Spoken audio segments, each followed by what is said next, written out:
રાજ્યભરમાં red alert જાહેર કરવામાં આવ્યું છે તો તાપી નદીમાં સતત પાણીની આવક વધતા ફ્લડગેટ બંધ કરાયા છે। ફ્લડગેટ બંધ થતાં વરસાદી પાણી બેક મારી રહ્યા છે તો રાંદેર વિસ્તારમાં મહાદેવ મંદિરમાં વરસાદી પાણી ભરાયા છે। સિદ્ધેશ્વર મહાદેવ મંદિરમાં શિવલિંગ પાણીમાં ગરકાવ થઈ ગયું છે।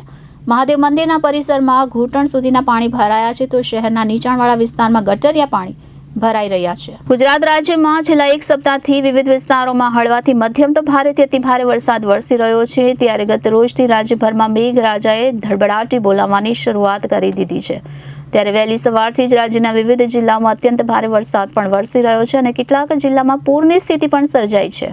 ત્યારે હવામાન વિભાગ દ્વારા રાજ્યભરમાં ગાજવીજ સાથે વરસાદની આગાહી સાથે રેડ એલર્ટ જાહેર કર્યું છે અને આ વખતે પ્રથમ વખત આ પ્રકારની સ્થિતિનું નિર્માણ થયું જ્યારે રાજ્યભરમાં રેડ એલર્ટ જાહેર કરવામાં આવ્યું છે।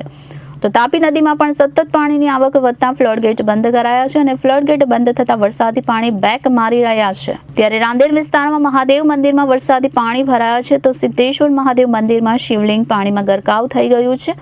મહાદેવ મંદિરના પરિસરમાં ઘૂંટણ સુધીના પાણી ભરાયા છે તો શહેરના નીચાણવાળા વિસ્તારમાં ગટરિયા પાણી ભરાઈ રહ્યા છે। આમ ફ્લડગેટ બંધ થતા વરસાદી પાણી બેક મારી રહ્યા છે। ત્યારે રાંદેર વિસ્તારમાં મહાદેવ મંદિરમાં વરસાદી પાણી ભરાયા છે તો સિદ્ધેશ્વર મહાદેવ મંદિરમાં શિવલિંગ પણ પાણીમાં ગરકાવ થયું છે અને શહેરના નીચાણવાળા વિસ્તારમાં ગટરિયા પાણી પણ ભરાઈ રહ્યા છે।